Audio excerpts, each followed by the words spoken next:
Krishna, dear devotees, good morning from Sridham Mayapur. My name is Madhavananda Das, and this is our daily adventures in Śuddha-bhakti.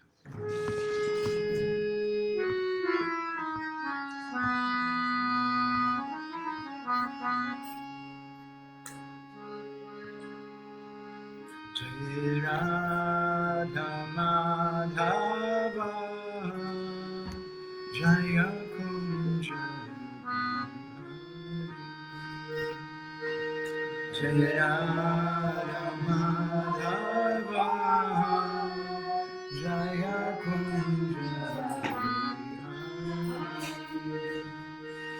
Jaya Gopi Jana Vallabha Jaya Girivaradari Jaya Girivaradari Jaya Gopi Jana Vallabha Jaya Girivaradari Jaya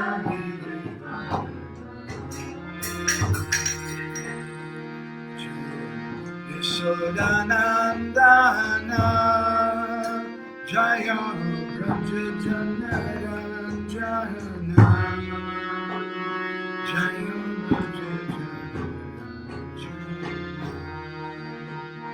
Jaya Yashodanandana Jaya Braja Janaranjana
Jaya Vedi Ramayane Shaiva Purane Bhagate Tata Adavande Chamadhe Chari Sagatra Giyate Mukam Karodi Vachalam Bangum Vandayate Girim Yet kripa tamaham bhante Shri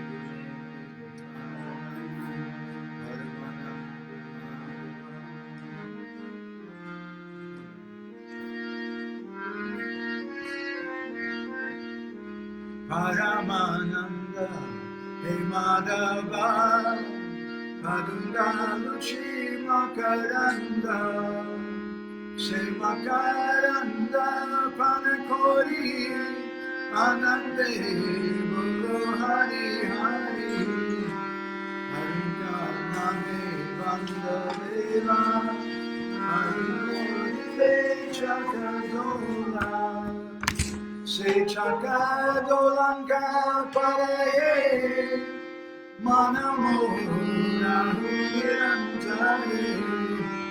Manamo Nirantare Rahu Ha-Krishna Holy Jiva Jao Ha-Krishna Holy Jao Jiva Moteru Radha Dava Moteru Radha Dava Moteru Radha Dava Om Namo Bhagavate Vasudevaya Om Namo Bhagavate Vasudevaya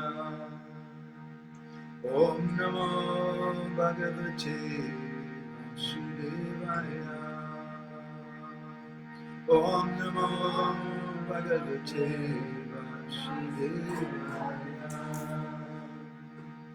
Hare Krishna. Good morning from Śuddha-bhakti, the devotees. So today we're going to go ahead and move on to text number 13 in this third canto. This is chapter 29, description of pure devotional service by Lord Kapiladeva to his mother. And Lord Kapiladeva is continuing the description of what is Suddha-bhakti, or pure devotion. And today's verse is a famous verse which I think we may have 2 sessions on, and maybe more. We'll see how it goes. Maybe 1. Salokya sasti samipya sarupya ekatvam apyuta diyamanam nibhunanti vinamat sevanam janaha. Srila Prabhupada's translation: a pure devotee does not accept any kind of liberation, salokya, sarsti, samipya, sarupya, or ekatva, even though they are offered by the Supreme Personality of Godhead. In his purport, Prabhupada explains, Lord Chaitanya teaches us how to execute pure devotional service out of spontaneous love for the Supreme Personality of Godhead. In the Shikshashtaka, he prays to the Lord, O Lord, I do not wish to gain from you any wealth, nor do I wish to have a beautiful wife, nor do I wish to have many followers. All I want from you is that in life after life, I may remain a pure devotee at your lotus feet. There is a similarity between the prayers of Lord Chaitanya and the statements of Srimad Bhagavatam. Lord Chaitanya prays, quote, in life after life, indicating that a devotee does not even desire the cessation of birth and death. The yogis and empiric philosophers desire cessation of the process of birth and death. For those where English is not your native language, cessation means the end. The end of the process of birth and death. But a devotee is satisfied to remain even in this material world and execute devotional service. It is clearly stated herein that a pure devotee does not desire ekatva. Oneness with the Supreme Lord is desired by the impersonalists, the mental speculators, and the meditators. To become one with the Supreme Lord is beyond the dream of a pure devotee. Sometimes he may accept promotion to the Vaikuntha planets to serve the Lord there, but he will never accept merging into the Brahman effulgence, which he considers hellish. Such ekatva, or merging into the effulgence of the Supreme Lord, is called kaivalya. But the happiness derived from kaivalya is considered by the pure devotee to be hellish. The devotee is so fond of rendering service to the Supreme Lord that the 5 kinds of liberation are not important to him. If one is engaged in pure devotion, pure transcendental loving service to the Lord, it is understood that he's already achieved the 5 kinds of liberation. When a devotee is promoted to the spiritual world, Vaikuntha, he receives 4 kinds of facilities. One of these is Salokya, living on the same planet as the Supreme Personality. The Supreme Person, in his different plenary expansions, lives on innumerable Vaikuntha planets, and the chief planet is Krishna Loka. Just as within the material universe, the chief planet is the sun, in the spiritual world, the chief planet is Krishna Loka. From Krishna Loka, the bodily effulgence of Lord Krishna is distributed not only to the spiritual world, but to the material world as well. It is covered by matter, however, in the material world. In the spiritual world, there are innumerable Vaikuntha planets, and on each one, the Lord is a predominating deity. A devotee can be promoted to one such Vaikuntha planet to live with the Supreme Personality of Godhead. In Sarsti liberation, the opulence of the devotee is equal to the opulence of the Supreme Lord. Samipya means to be a personal associate of the Supreme Lord. In Sarupya liberation, the bodily features of the devotee are exactly like those of the Supreme Person, but for 2 or 3 symptoms found exclusively on the transcendental body of the Lord.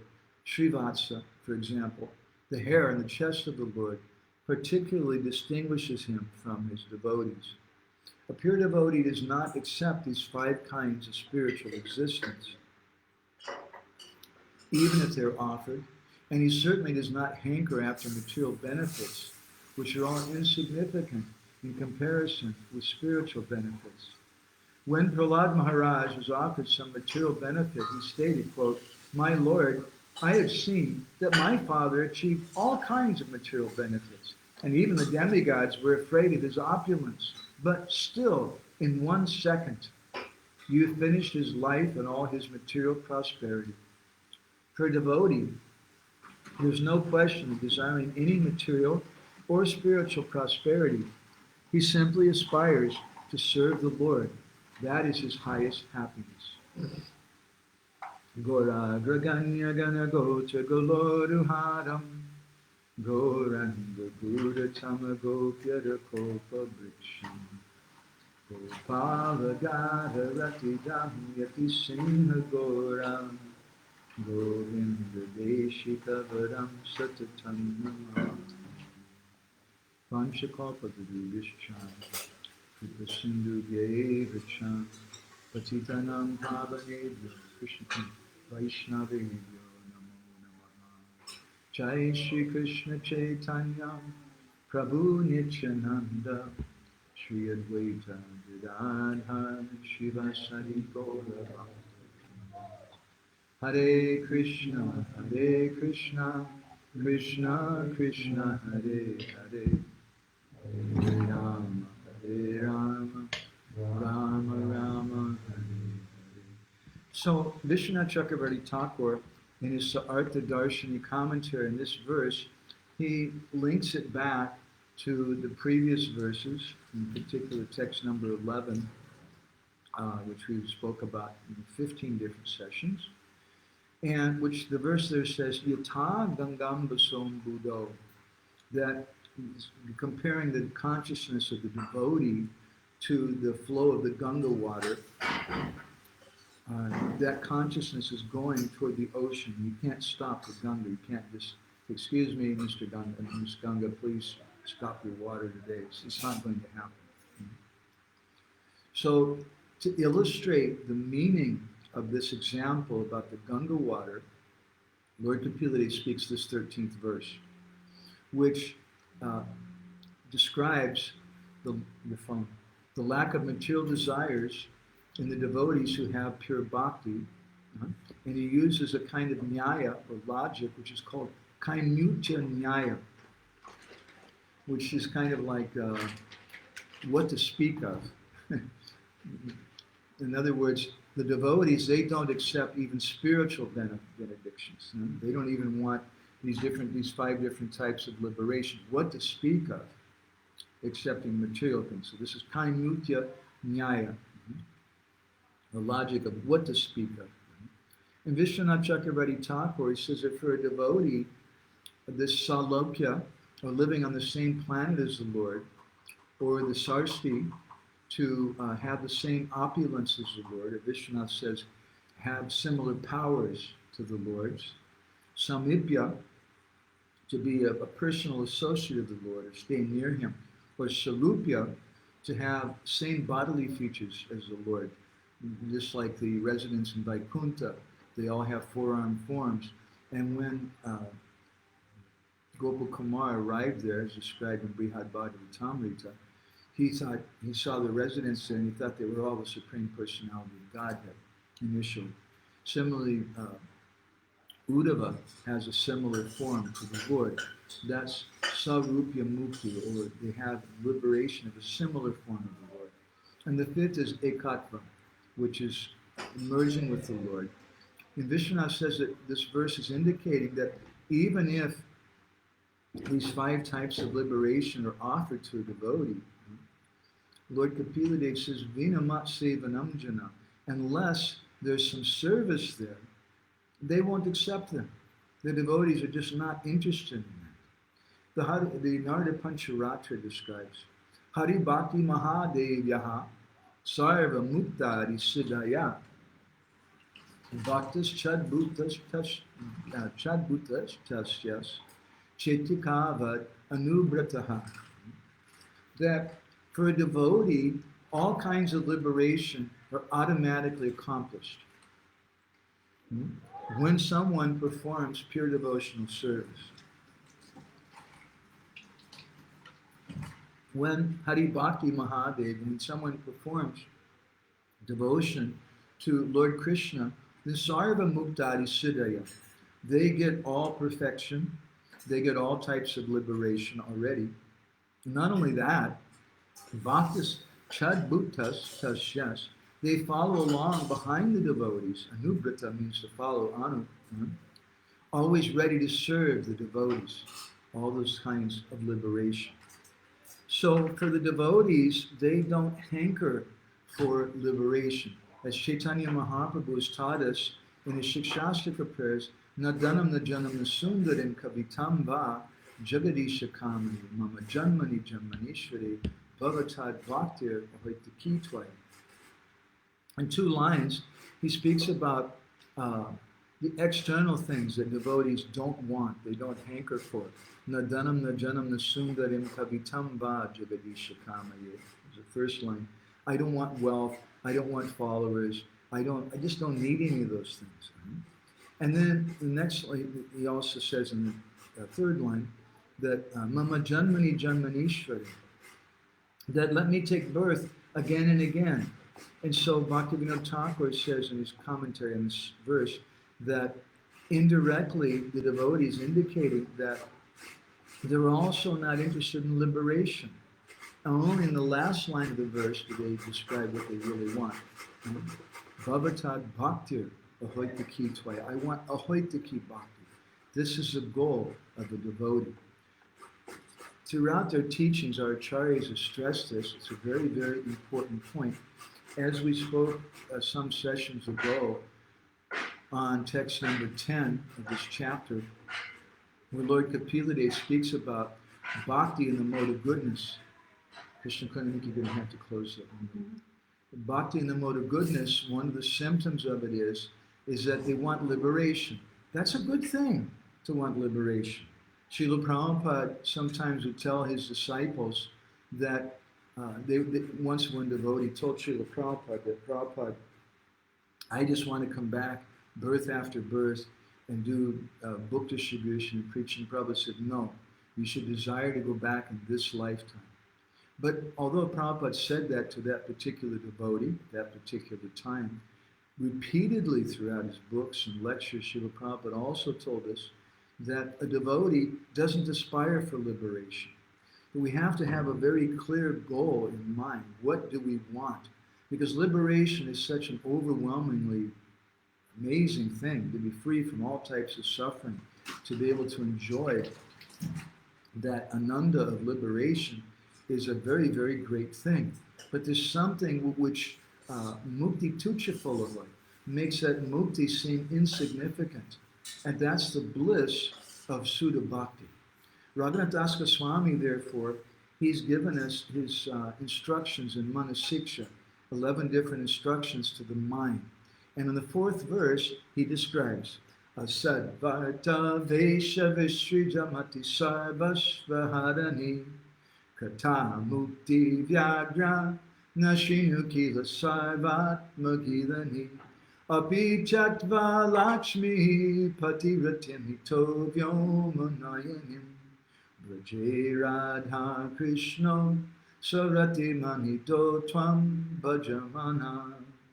The first thing he says is, and look, in this verse he's saying, if you really want to aspire to serve Shri Radha and Krishna in Vrindavan, then the first thing is asadvarta vesha vishrija. Vishrija means to give up. The asadvarta, the association of non-devotees, their association is just like a vesha or a prostitute. And what is the nature of a prostitute? A prostitute compromises her principles.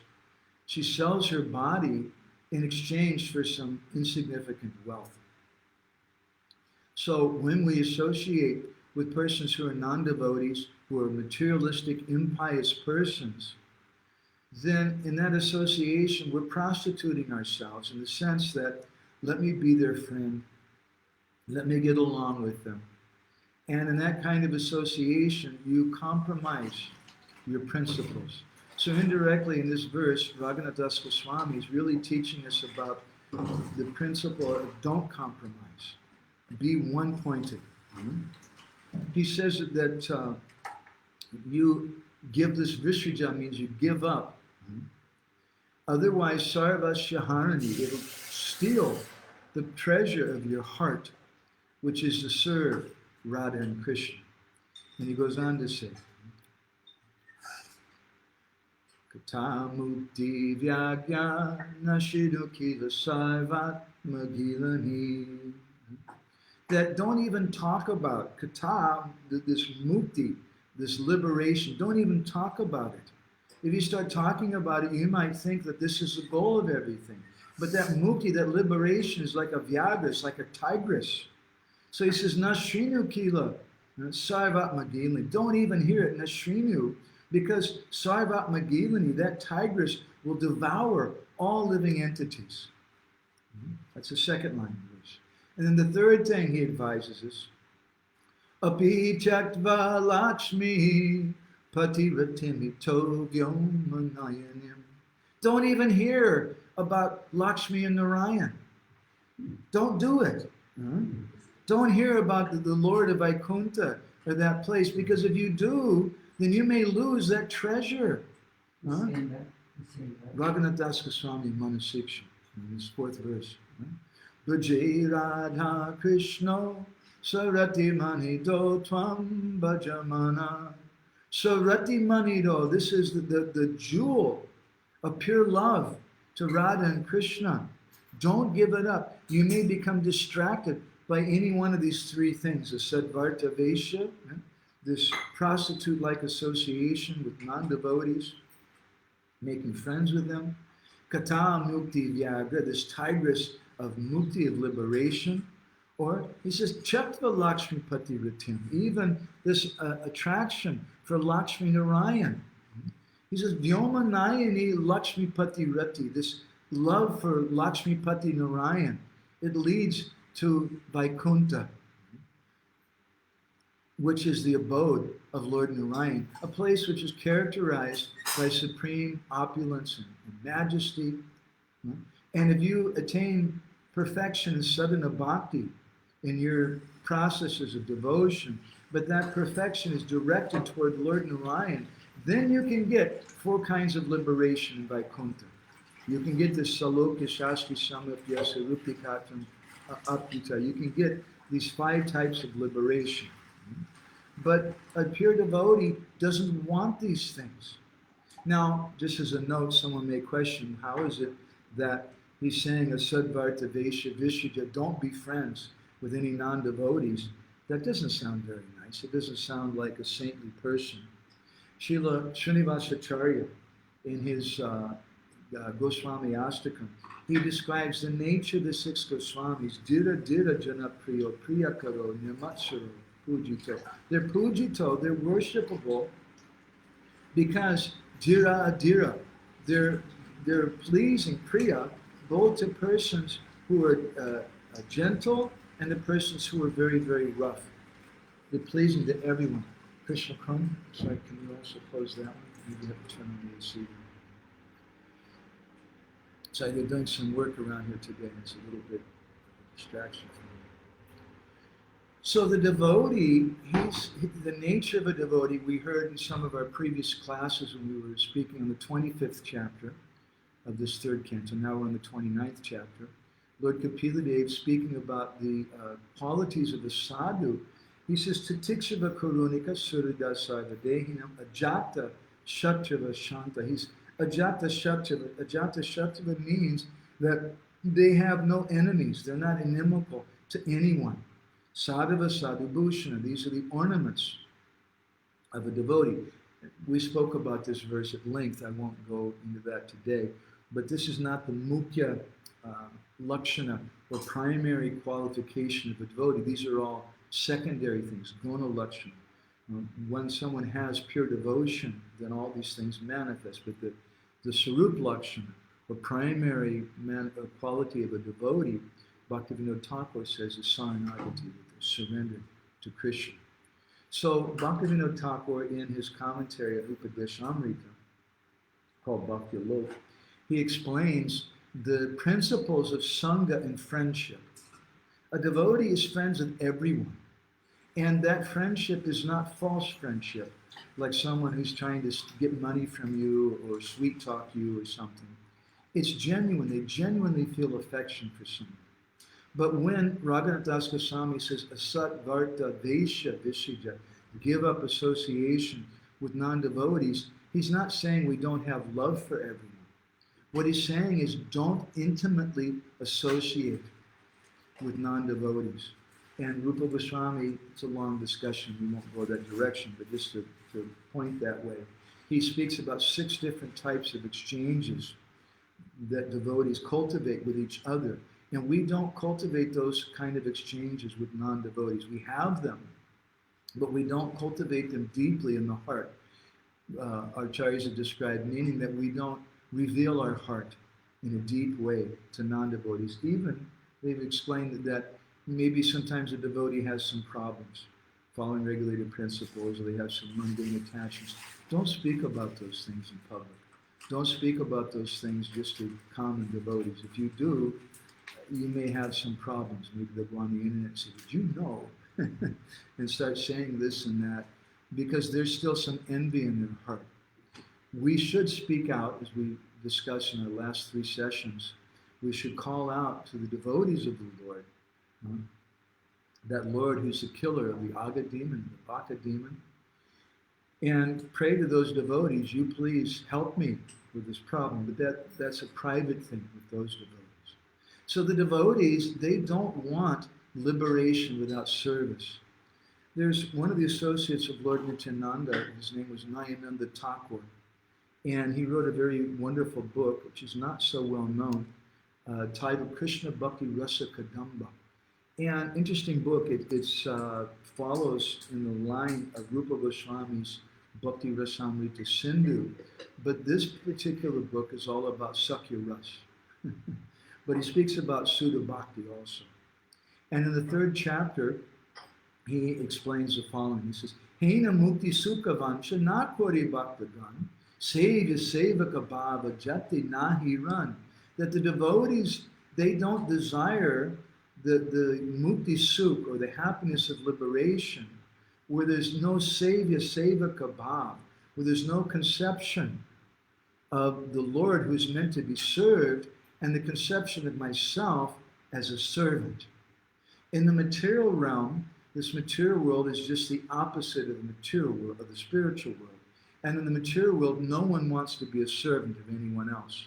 And to be a servant is considered to be a very low-class, disgusting thing. But in the spiritual realm, that's the nature of the devotees. That's the swarup of the devotee. They want to serve the Lord. And they get so much sevya sevika bhav, so they get so much sevya sukh, so much happiness from that. So Nayananda Thakur goes on to explain, Mukti hoile seva sukh, na pai tahate. Because on the platform of mukti, liberation, seva sukha na pai, there's no seva sukh, there's no happiness due to service. Seva sukha bhakti phala satata bhakti. But the devotees are constantly enjoying the happiness of service, which is a fruit of bhakti. And he goes on, Bhakti mukti e bheda purane lakshana, bhakta gana sevananda kore e prarthana. There are different symptoms of bhakti and liberation. So that's our discussion in this part of the Bhagavatam. And he says, but bhakta gana sevananda kore e prarthana. Prarthana means to pray. It means to hanker for, to cry. The bhakta gana kore e prarthana, seva, they want the sevananda. That's all that they want. There's a famous verse which is quoted by many of our acharyas, which Rupa Goswami says is Prasidam Sri Hanumad Vakyam, a well-known statement by Hanuman. So we don't really know what literature it's from. It's not found in the Valmiki Ramayana. But it's quoted by Rupa Goswami in Bhakti Rasavali Sindhu, in Spajavali, in Brihad Bhagavatamrita by Sanatana Goswami, in several places by Krishnadas Kaviraj Goswami, Davidas Thakur, and Chaitanya Chaitamrita and Chaitanya Bhagavat, Raghava Panda Goswami's Hari Bhakti Ratna Prakash. Very nice verse. Hanuman, he said, Bhava Bandha Chiritashyai Spriyamina Muktaye Bhavan Prabhuraham Dasa Itiyata Vilupyate. The famous saintly person Hanuman, who many people in India they pray to, is such a powerful personality. He's considered to be a partial manifestation of Lord Shiva and the greatest devotee of Lord Ramachandra. He says that Bhava Bandha Chiri, although this liberation will destroy material existence, Spriyami, I don't have any namukti, I have no desire, no aspiration for this liberation. Bhavan Prabhuraham Dasa iti yata vilupite. Unless there's some conception of myself as your servant. Hanuman gets more pleasure understanding and seeing himself as a servant of the Lord than even by getting liberation and becoming, merging with the Lord himself. We see this in connection with the gopis of Vrindavan. They were lamenting so much when Krishna left Vrindavan. Did you ever think about that? What's the problem?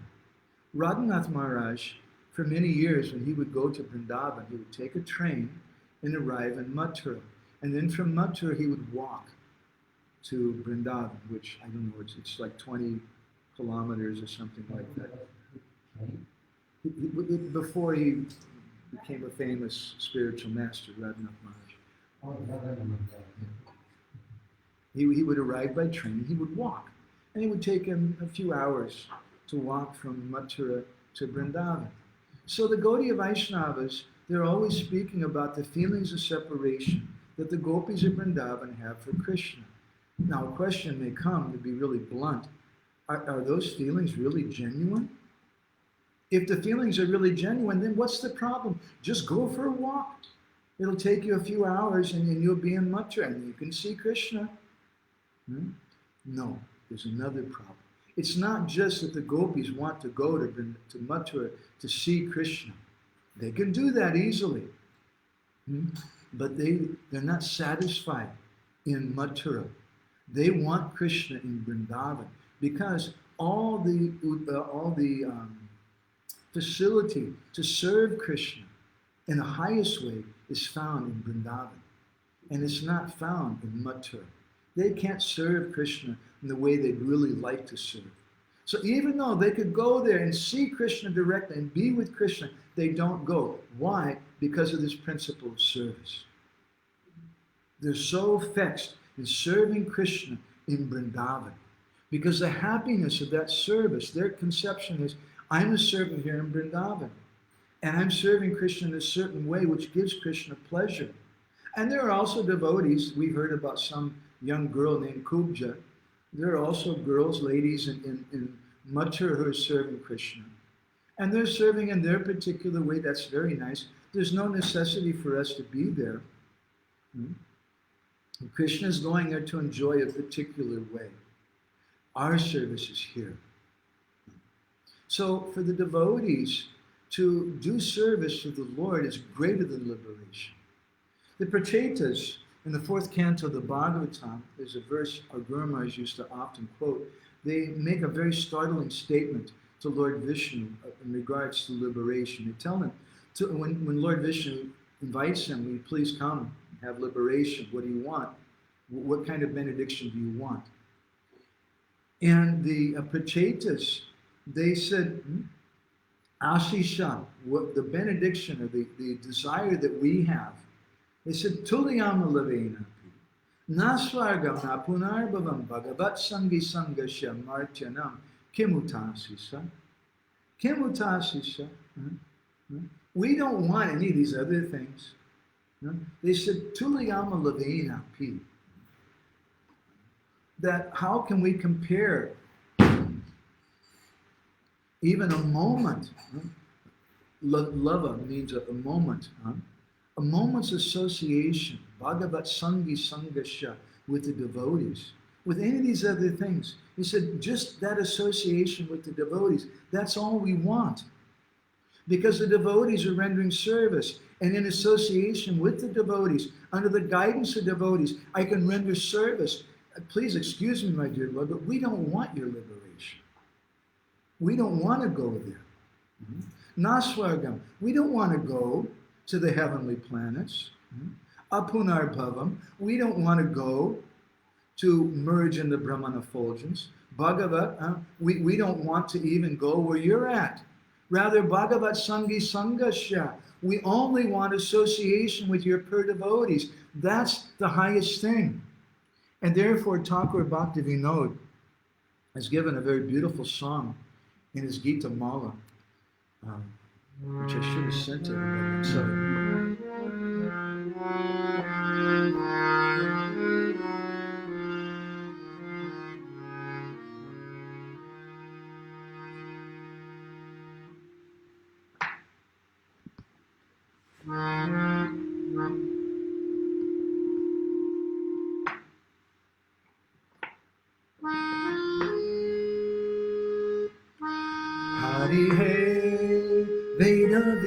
Anusari, Kamakori e Samsari, Jiva Punya Punya Janmapaya. Purva Krita Karma Fale, Tomaraja Icha Boli, Janma Jari Labi Punya. Hari He.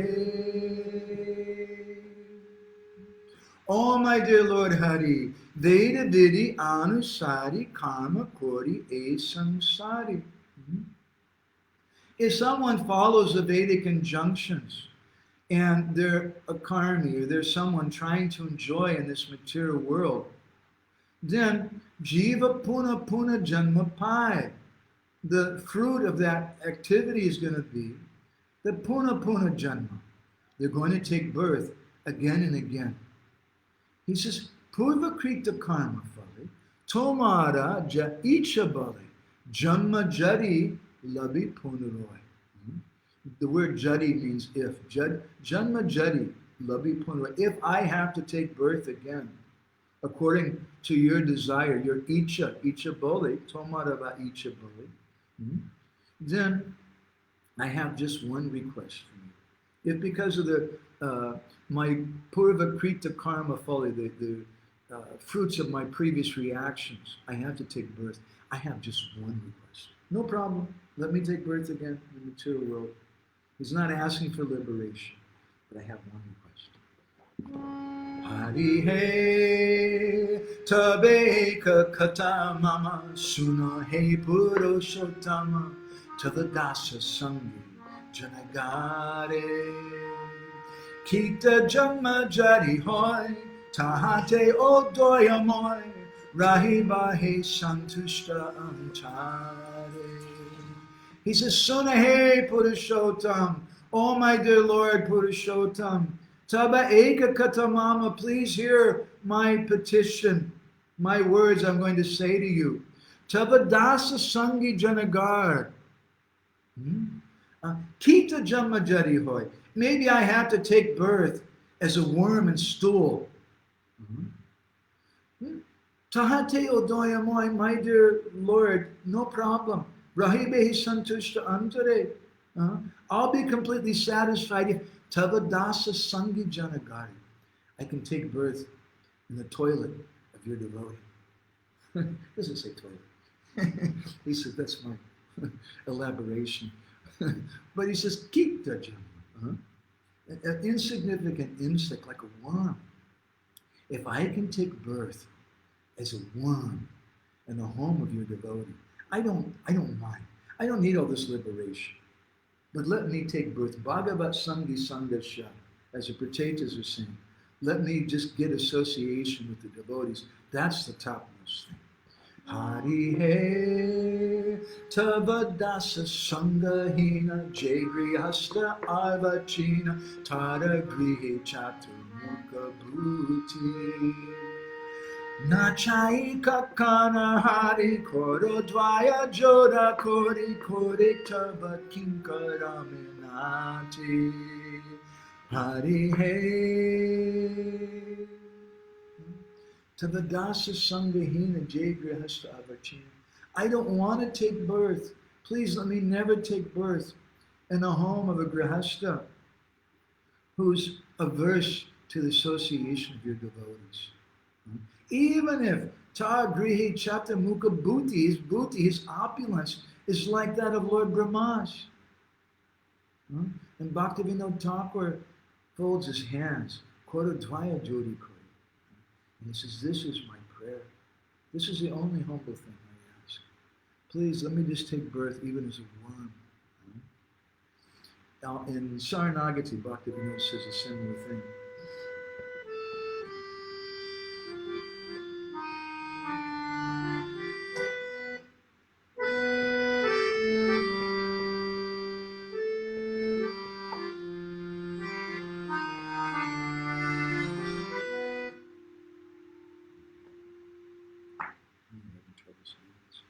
He says, Kita janmaha yatatuya dasam bahirmukha brahma janme nahiyas. Kita janmaha, let me take birth even as an insect wherever your devotees are found. Bahirmukha brahma janme nahiyas. I don't even want to become Lord Brahma. It's a pretty big position. It's better than being a GBC or temple president. It's even better than being a guru sannyasi. You're the guru of the universe then, you're Pitamaha, the grandfather of everyone. I don't even want to take birth as Brahman if I have to be indifferent to you. So Rupa Goswami in the Bhakti Rasamrita Sindhu, he speaks about the nature of bhakti. One of the first things he says about it, in the first chapter, the first section, in text 17, is Kleshagni Shubhana Moksha Lagutakrit. That there's different symptoms of bhakti. And one of the symptoms is that moksha lagutakrit, it puts to shame liberation, it disregards liberation. The devotee doesn't care for liberation because there's so much happiness there. Bhaktivinoda Thakur, again, in Kolyana Kalpataru, in his invocation verse, he offers his prayer, it's a very beautiful prayer. Vande Vrindantave Chandram Radhikakshi Mahotsavam Brahmatmananda Dikari Parnananda Rasalayam. I offer my vandana again and again to that Vrindatavi Chandram, that moon of Vrindavan, whose Radhikakshi Mahotsavam, a great festival for the eyes of Radharani, and whose Brahmatmananda Dikari, who puts to shame the bliss of impersonal realization. As Bhaktivinoda comments on the verse, it makes fun of the realizations of the impersonalists who are wrapped in meditation. Tattvamasi and other Mahavakyas, Tattvamasi meaning you are that thing. Because he's Purnananda Rasalaya. He's Purna. Purnamidam, Purnamidam. In the Ishopanishad, it begins by describing the absolute truth as Purna. But here it's said that Krishna is even something more.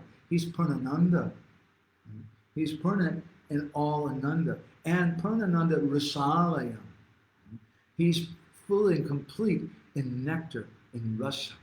And therefore, Rupa Goswami in Bhakti Rasamrita Sindhu, he says that the devotees are compared to the makaras. A makara is like the king of fishes. And he says that they're similar, Jiva Goswami commenting on the verse, says that the devotees are similar to these fish in three ways.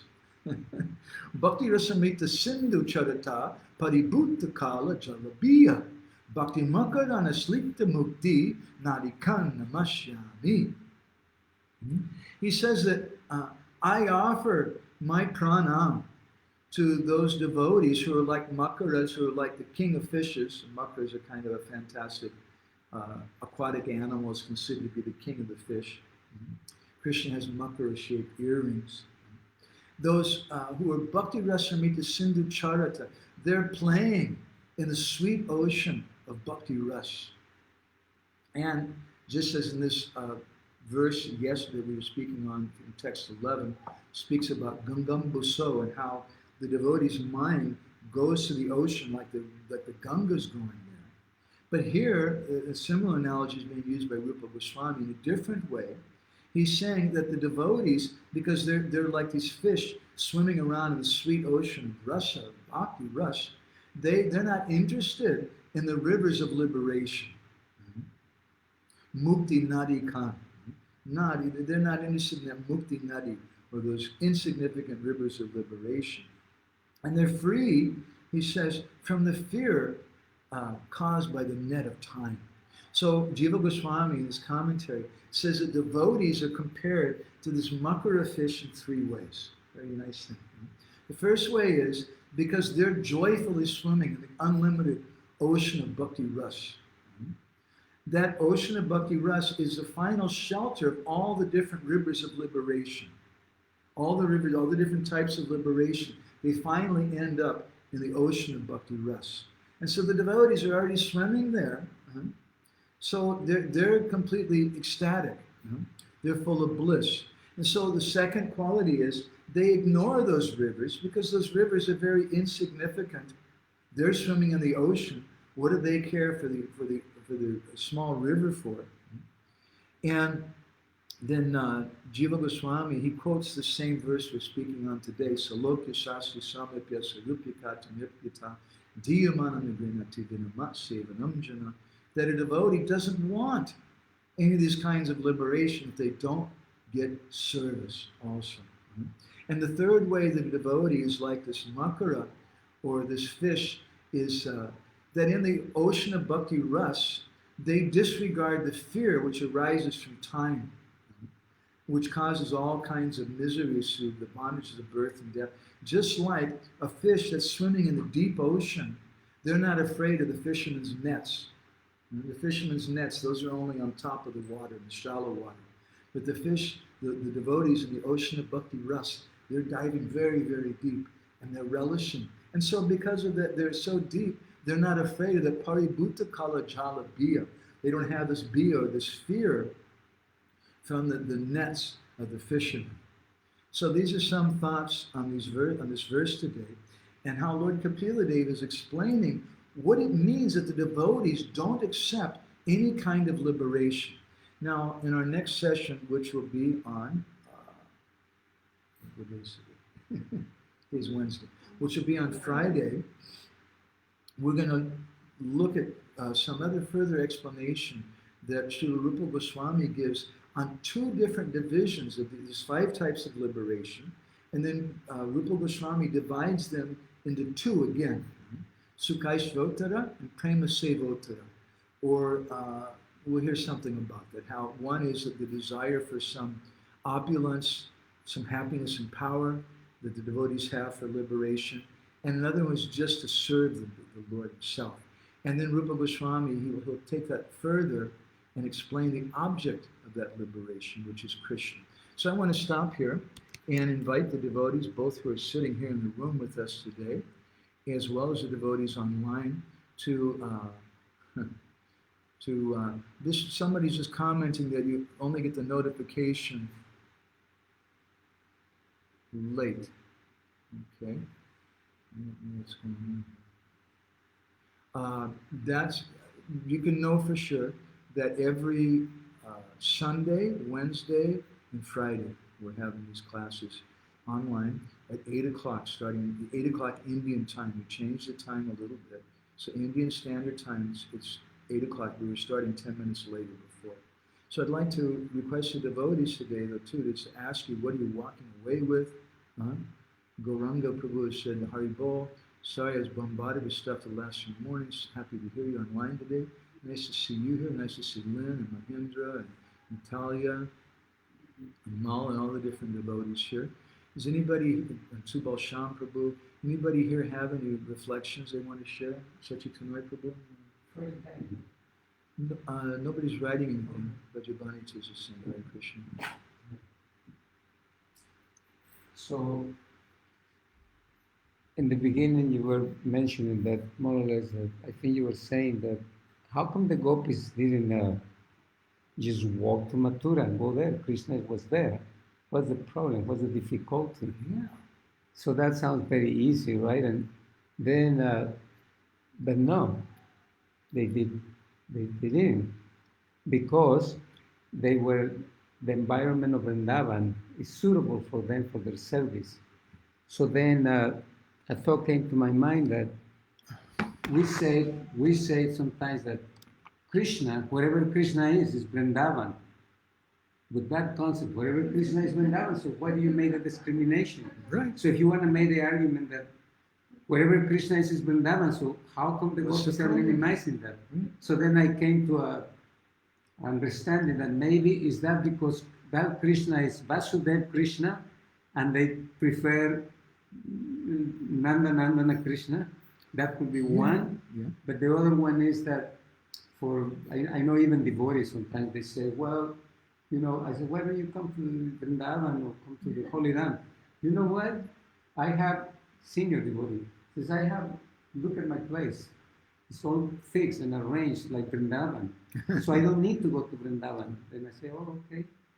So it's a preference sometimes in my opinion. So when we're speaking about that point, Krishna was not in Vrindavan. Krishna's in Mathura. That's not Vrindavan. That's Mathura. When Krishna goes to Dwarka, that's not Vrindavan. Krishna's there, but it's not Vrindavan Bihari Krishna. It's a different mood, as you were saying. This is Vasudeva Krishna, an expansion of Krishna. To put this in a way which perhaps is simpler for devotees to understand, Vrindavan Das Thakur in Chaitanya Bhagavat says, Jai Rupa Chinche Dasi Se Rupa Hoy. That according to the particular mood of the devotee, the way the devotee sees the Lord manifests a particular form. So when we speak about Vrindavan Krishna, and Krishna's always in Vrindavan, okay, Krishna's in Mathura, that's not Vrindavan. Krishna's in Dwarka, that's not Vrindavan. Krishna's in Hastinapur, that's not Vrindavan. But Krishna's there. So if we say wherever Krishna's at is that's Vrindavan, but then why is it Mathura and Dwarka and Hastinapur? Because of the mood of the conception of the devotees. We sometimes speak about Kaliya Damana Leela and comment how Kaliya is cited many, many times by our acharyas as an example of someone who really got Krishna's blessings, Krishna's mercy. But if he really got Krishna's mercy, the question comes, hello, excuse me, why did Krishna send him away from Vrindavan? You want to try to tell me that's real mercy? Forget it. I don't accept that. Who will accept that as real mercy? We contemplated this topic and we had a conclusion which we came based on logic and the example of our acharyas. And I spoke something on it in one Govardhan retreat, but not feeling completely satisfied because it was just my own conception.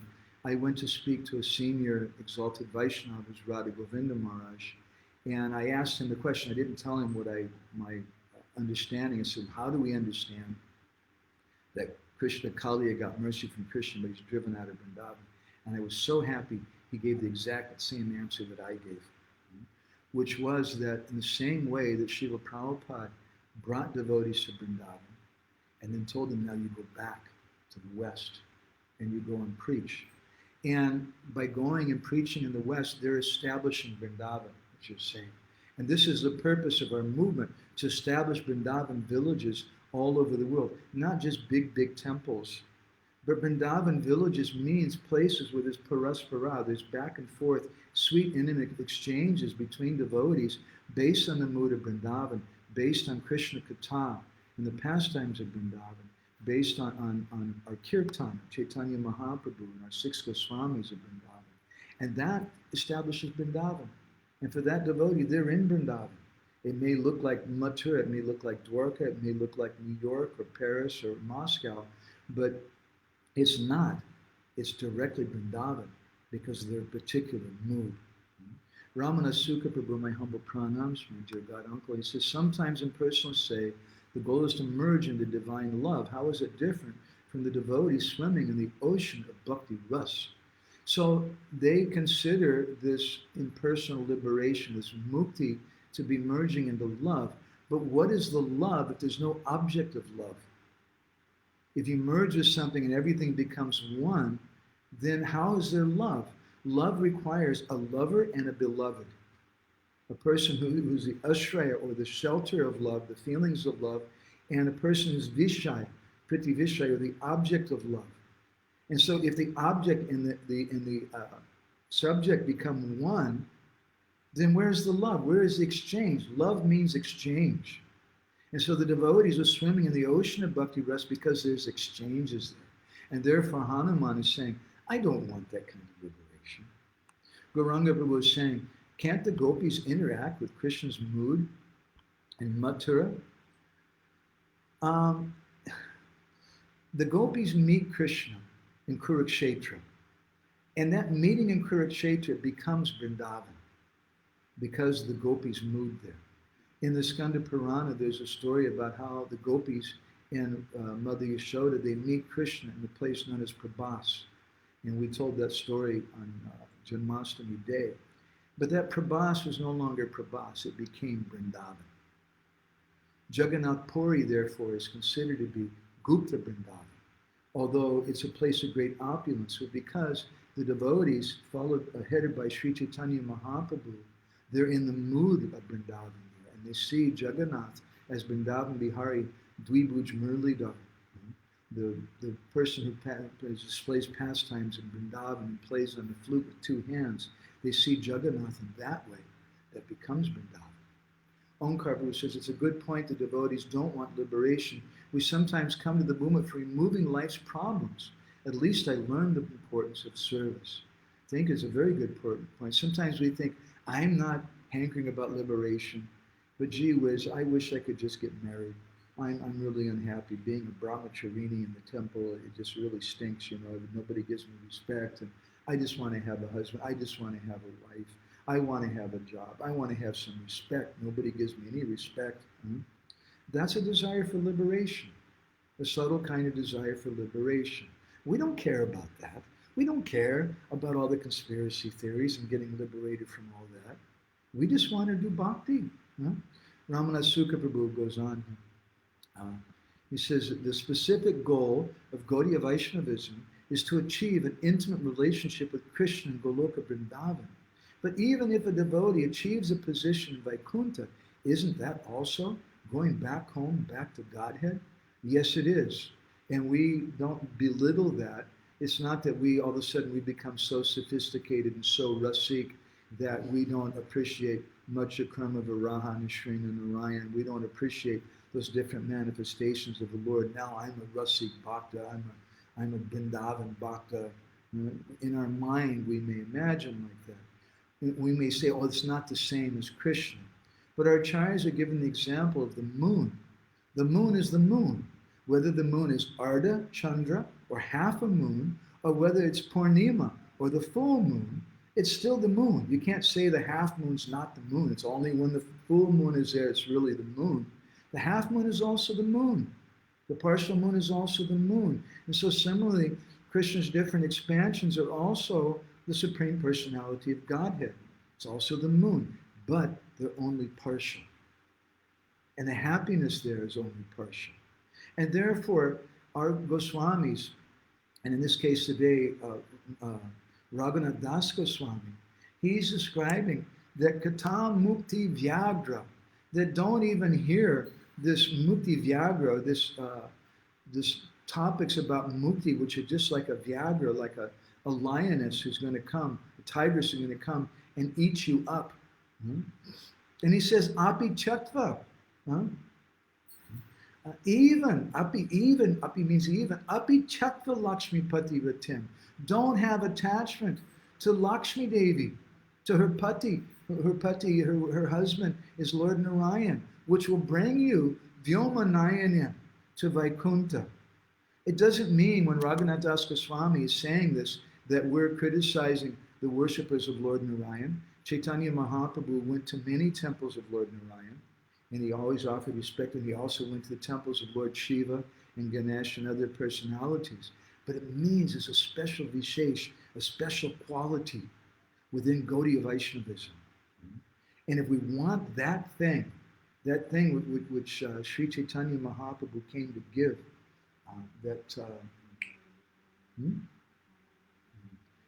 that is described in Chaitanya, Unnata Ujjvala Rasa Bhakti Sriyam, that essence of the topmost level of bhakti. Then we follow in the mood of our six Goswamis. And Raghunath Das Goswami is advising us in Manasiksha, don't even do it. Don't even worship Lakshmi Devi. And Lord Narayan, offer your obeisances. Yeah, my pranams. Just like the gopis at Chandra Sarovar, when Krishna manifested the form of Lord Narayan, they saw him in a distance and they went running there. Where's Krishna? And they went running. Oh, it's not Krishna, it's just God. And they said, oh, Dandavats, Lord Narayan, our pranams. Where's Krishna? We want Krishna. And this is the wonderful gem that devotees offer. So Ramana Sukapa was asking, can a devotee in Vaikuntha elevate themselves with Goloka Vrindavan? Very, very, very rarely. Examples given of Gopakumar, that he went to Vaikuntha, and then from Vaikuntha he wasn't even satisfied. He went to Ayodhya, and then he went to Dwarka, and then finally he went to Vrindavan. But our acharyas have commented that that's very, very rare. It's like, one example is given, just like if you're picking a rose. If you pick a rose in its budding stage, very early budding stage, it's finished. That's it. The flower is not going to develop any further. Rather, you should wait until it fully blossoms. So if we pick the rose bud of our bhakti early, we may go to Vaikuntha, no problem, but you won't fully blossom. Because when you go to Vaikuntha, you're going to be fully satisfied. Wow, this is the topmost thing, and look at this guy with 4 arms, and there's so much opulence here, and this is amazing, and you'll be so happy, and you'll be convinced this is the topmost place, unless you're very, very lucky, like Gopakumar. Krishna Kun is restlessly fidgeting around. She has something really wonderful to say, I know. Come and share with us, but speak really loud. You got to yell. Just a couple of sentences about Gopakumar specifically going to Vaikuntha. Why did he go to Vaikuntha? He went there partly because the Vaikuntha Dutas, when they sent him back to Mathura to practice bhakti there, to basically to Gokul, to the earthly Vrindavan, when they sent him back, he got the impression that Vaikuntha is the place where all his desires will be fulfilled and where he is going to have these exchanges with his Lord, Madan Gopal. So he had this actually misunderstanding that Madan Gopal will be there in Vaikuntha and he will have that friendship with him. And that's the reason he went there. Plus, he didn't quite have enough at that point to go to Goloka Vrindavan. But the main reason is because that was his desire to go to Vaikuntha, but the reason he desired that was because that was his impression from the Vaikuntha Dutas. So then Narada Muni talks to him, and he is very careful. He says, we can't speak openly here, because this is Vaikuntha. And because all the Vaikuntha-vasis, they are satisfied. They've got it. They are happy. They became attached to one particular form of the Lord in so many species of life that the Lord appears into that particular form, and they came to that Narayan, they came to that form of the Lord, and they are completely happy. You can't talk to them about something else, and there is no reason to disturb their mind. So it's not only that it's so rare that you can go to Goloka Vrindavan from Vaikuntha, is they don't want to go anywhere. They are happy. But our acharyas do comment that it's very, very very rare. It is very rare, but that's the reason it's very rare, because they're already happy there. And then Gopakumar hears from Narada Muni about the place, that special place where that special love and that special exchanges with Krishna, where those things manifest, and then he goes to Goloka. So a couple other comments and question comes. Romawani says, yes, Prabhuji, we must not become one with the beloved. But shouldn't our love for beloved Krishna be so intense that he is with us wherever we are and not limited to his being in Vrindavan and Mathura? Well, we spoke a little on that already. It's a fact. Our acharyas have described different stages of love. The Bhakti Rasamrita Sindhu is the ocean of love. It's not just one type of love, but there's Sneha Man, Pranaya Rag, Anurag Bhav, Yudha Mahabhav, Adi Yudha Modanakam, Madanakam. There's different stages and divisions of love, one of which is called Pranaya. And on the stage of Pranaya, it's when the lover and the beloved become one. Not in a physical kind of sense, not that their bodies become one, but they're one in love. And for such a devotee who has Krishna in their heart, and they become one with the Lord in that sense, in the sense that Krishna says in Chaitanya Charitamrita Dikshakali Bhakta Kori Atma Samarpana, that when someone takes initiation, I consider them to be non-different from myself. That's because, as Sanatana Goswami explains in Krishna Lila Stava, Rupa Namashrita Vishta. When someone takes shelter of Krishna's name, they take shelter of Krishna's form, Ashrita, shelter, then Krishna enters into that devotee. And so then Krishna's with such a devotee anywhere. But depending on the conception the devotee has of the Lord, it may be Vrindavan, it may be Mathura, it may be Dwarka, or you might just be a devotee in New York, thinking of the Lord in that way. But for Srila Prabhupada, for great devotees who have in their hearts Vrindavan be Hare Krishna, every place is Vrindavan. They're bringing you there. It's a good comment. Gauranga Prabhu asks a question. We know that unfortunately, realistically, and the Prime, do you want to say something after? What does that mean? Yes or no? We know that unfortunately, realistically, many devotees don't want all this money, wife, husband, position, and comfort. Excuse me, they do want. I go, wow, okay, that's pretty good. They do want all this, and at the same time, they understand the highest goals, Krishna Prema, and attaining Golok. What would you suggest to do in such a situation? Keep reading, keep chanting, keep associating with higher devotees. It's not that we artificially say, okay, now I'm a pure devotee, and I have no desire for my husband, no desire for my wife, no desire for money, but inside our heart there's a bad smell, because there's a lot of rotten desires there. Rather, we're honest, oh my dear Lord, it's so bad I have these desires, and therefore Prahlad Maharaj, he prays to the Lord, Yadida Shyasi Me Kaman, Vadam Stvam Vadadarsha, Bakamanam Hiddasamoham, Bhavatastu Vanevam. Oh my dear Lord, I really have a problem. My heart smells really bad. There's so much garbage and rotting things there. But I want my heart to be a place for you to reside.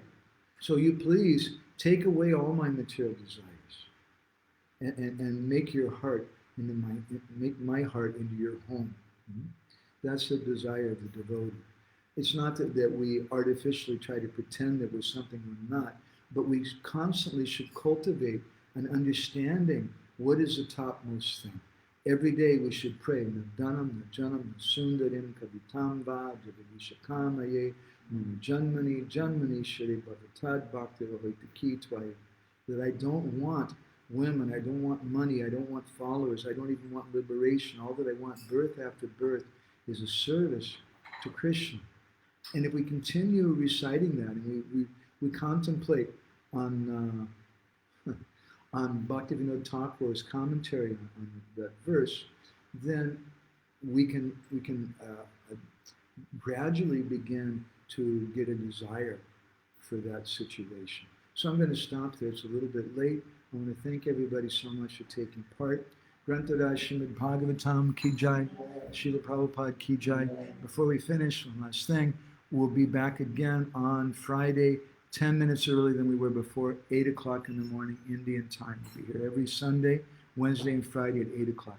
Vancha Kalpatarubhascha, Kripa Sindhu Deva Cha Patita